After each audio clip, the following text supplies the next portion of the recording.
Mis superiores cerraron el perímetro en silencio, y supe que el miedo había entrado en las tiendas conmigo. Un informe apareció fuera del hospital, mojado de barro, como si alguien lo hubiera dejado caer a propósito. Yo seguí cambiando vendas, pero cada paso hacia la mesa de partes se volvió una sospecha. Las preguntas eran cortas, frías, y ninguna dejaba espacio para respirar. En un lugar hecho para curar, la desconfianza empezó a doler más que las heridas. Noviembre de 1944. Noreste de Francia, cerca de una línea de evacuación que cambiaba cada semana. El frente avanzaba por tramos, pero los hospitales de campaña seguían llenándose con el mismo ritmo. La lluvia fina y el barro marcaban las rutas de ambulancias. El sonido dominante no era el de los cañones, sino el de los motores, las camillas y las botas sobre tablas mojadas. Boisenúncaro, junto a una carretera secundaria, un hospital de campaña aliado, funcionaba como una máquina de turnos. Tiendas de lona, una cocina improvisada, un punto de clasificación con lámparas protegidas, un pequeño equipo de comunicaciones que dependía de una antena baja y de baterías que se agotaban rápido. La enfermera que trabajaba allí no llevaba semanas, sino meses. Había pasado por entrenamientos acelerados, por rutas de evacuación saturadas y por la repetición de lo mismo con distintos nombres. No era una figura excepcional. Era parte del engranaje que mantenía vivos a los heridos el tiempo suficiente para moverlos al siguiente escalón. Su trabajo empezaba antes del amanecer. Revisar vendajes, verificar etiquetas en muñecas, anotar temperaturas, asegurar que una vía siguiera permeable. Escuchar instrucciones cortas y cambiantes. Las órdenes no siempre venían por el canal correcto. A veces llegaban en un papel doblado. A veces en una frase pronunciada al paso. A veces en silencio, cuando faltaba material y había que decidir quién recibía lo que quedaba. El hospital tenía normas de seguridad. No eran decorativas. En zona de frente, la información también era un suministro. La lista de heridos importantes. Los itinerarios de ambulancias, los horarios de convoyes, la ubicación de depósitos médicos, la identificación de unidades recién llegadas. Todo eso podía convertirse en un objetivo. No hacía falta un ataque directo. Bastaba con un dato correcto en manos equivocadas. La filtración empezó como un detalle pequeño. Un documento apareció fuera del perímetro, en el borde de una zanja donde se acumulaban residuos húmedos. Bueno, no estaba enterrado. No estaba quemado. Estaba doblado, como si hubiera caído de un bolsillo. Un sanitario lo encontró al volver del punto de agua. Pensó que era una hoja de inventario. La llevó al área de administración, donde se recogían partes y se guardaban formularios en cajas metálicas. Allí alguien vio el sello. No era un formulario normal. Era un parte clasificado. No por una palabra grande, sino por la manera de marcarlo y por los códigos internos que no se usaban para suministros. El documento no debía estar en una zanja. No debía estar fuera de una carpeta. No debía estar al alcance de manos que no fueran las asignadas. El hospital no se detuvo. No podía detenerse. Pero desde ese momento, algo cambió en el aire. No se dijo pánico.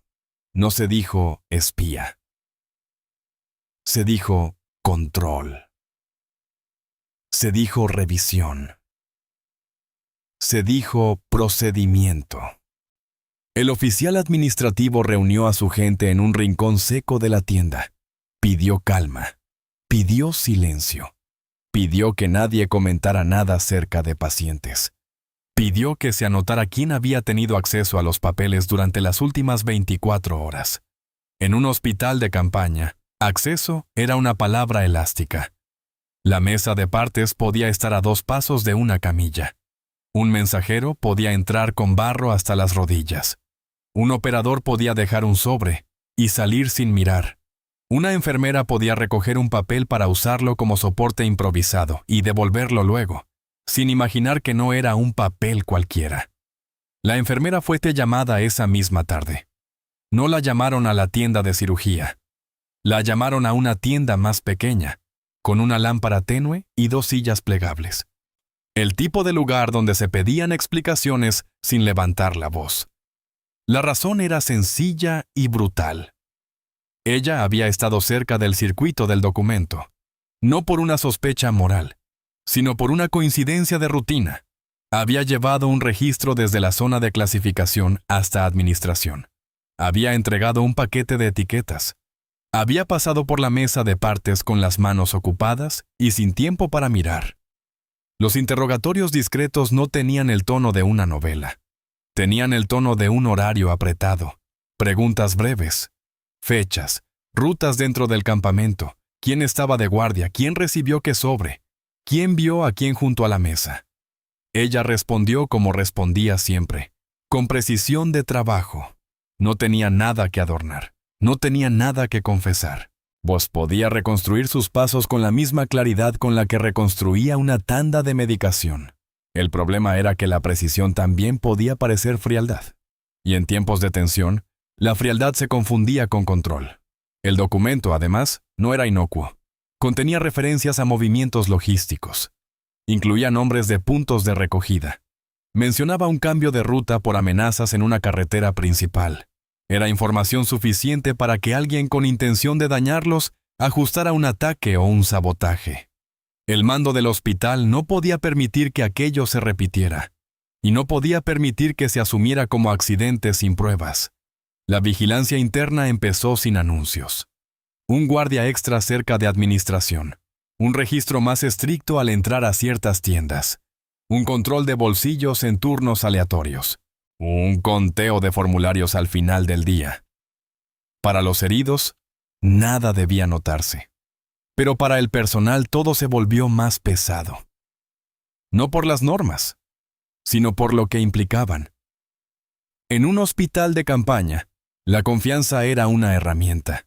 Se compartían tijeras, se compartían vendas, se compartía agua, se compartía una manta en una noche particularmente fría. Se compartían decisiones rápidas sobre quién pasaba primero. Cuando aparece la sospecha, esa herramienta se rompe en partes pequeñas.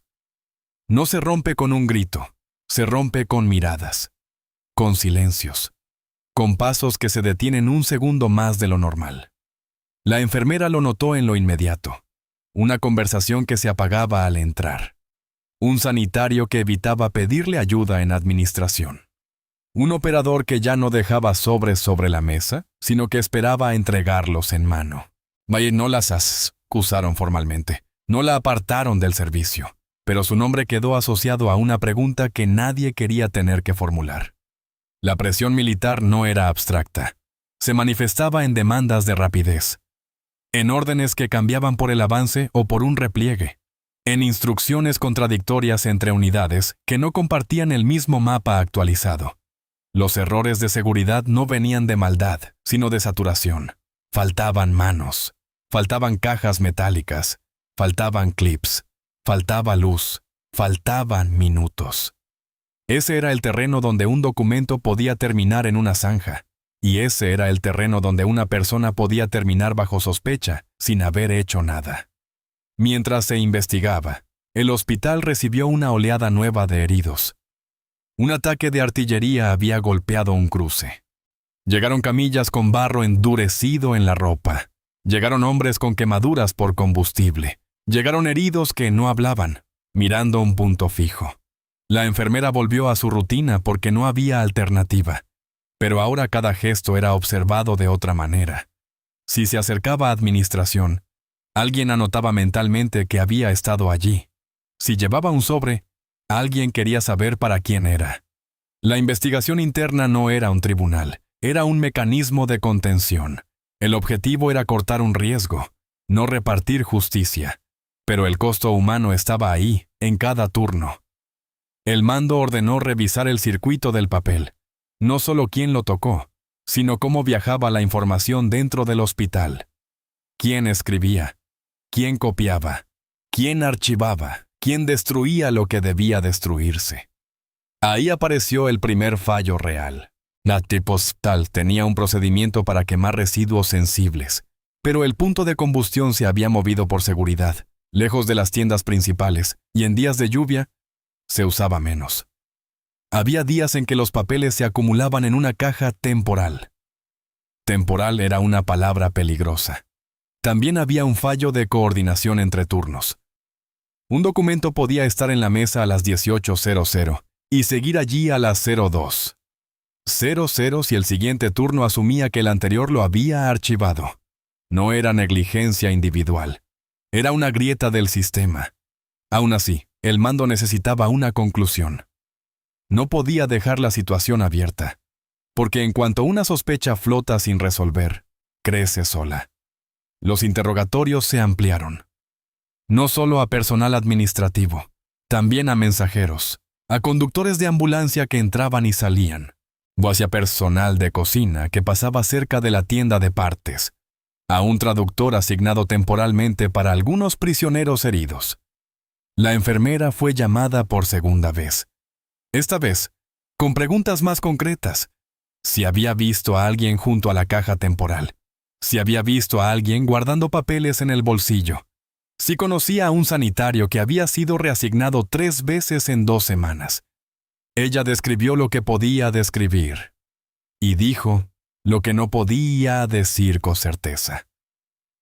En ese tipo de entorno, la verdad no era un relato completo.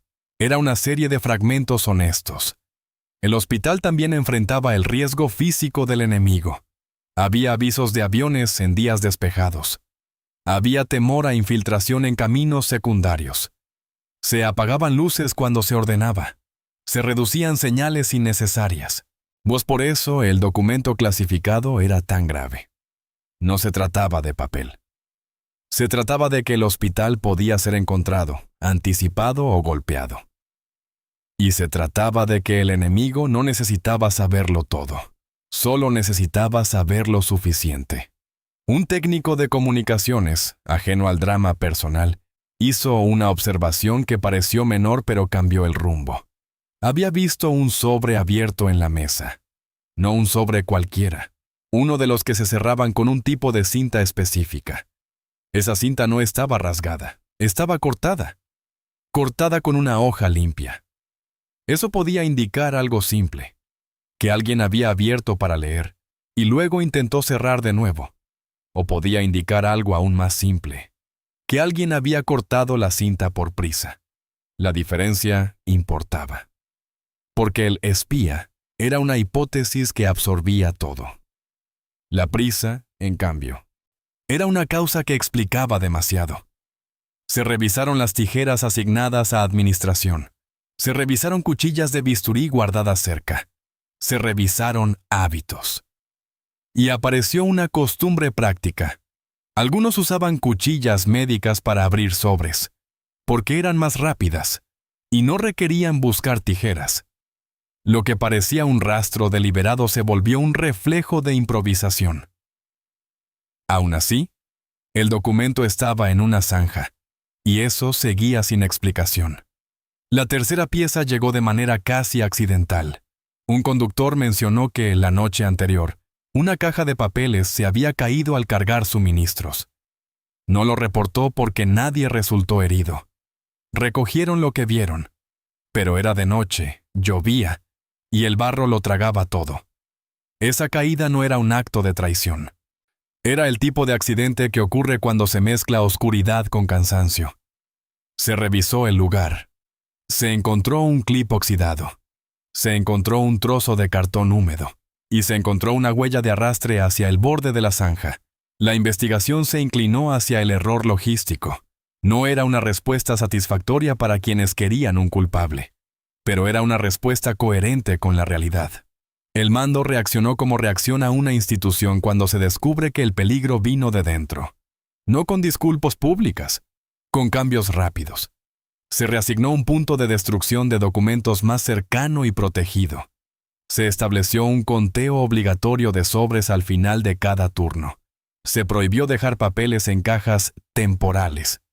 Se asignó una persona responsable por turno, no por jornada. Se ordenó que los documentos sensibles no circularan junto a camillas o rutas de pacientes. El hospital siguió funcionando. pero con otra capa de disciplina. Y esa disciplina no era gratuita, se pagaba en segundos. Y los segundos, en un hospital de campaña, eran parte del tratamiento. La enfermera no recibió una disculpa formal, no era el estilo del sistema. Pero su situación se alivió cuando dejó de ser la pregunta principal. El rumor se apagó al encontrar una explicación técnica. No desapareció del todo, pero perdió fuerza. En semanas posteriores, el hospital se movió. El frente cambió. Las rutas cambiaron. El barro se volvió nieve, luego volvió a barro. La enfermera siguió en el mismo tipo de trabajo, en otro claro, con otras tiendas y el mismo cansancio. Lo que quedó fue una lección silenciosa, no sobre heroicidades, sino sobre fragilidad organizativa. Un hospital de campaña podía tener el mejor personal y la mejor intención. Pero si la información se manejaba como un objeto secundario, terminaba abriendo un frente interno. Años después, al revisar procedimientos, esa clase de incidente rara vez aparecía con nombres propios.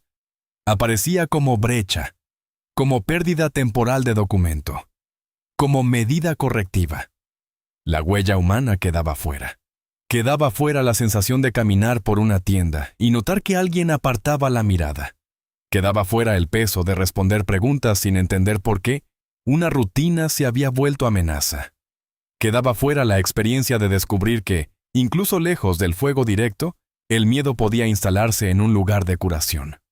El hospital siguió atendiendo heridos hasta que la situación operativa permitió trasladar más capacidad a instalaciones permanentes. El personal fue rotando. Algunos volvieron a casa. Otros siguieron en el servicio con tareas distintas. La enfermera, como tantas, no quedó registrada por aquel episodio en la memoria pública. Quedó, a lo sumo, en líneas administrativas y en hábitos reforzados. Y sin embargo, su rutina diaria y su resistencia a la sospecha formaron parte de algo que se aprende tarde en conflictos largos.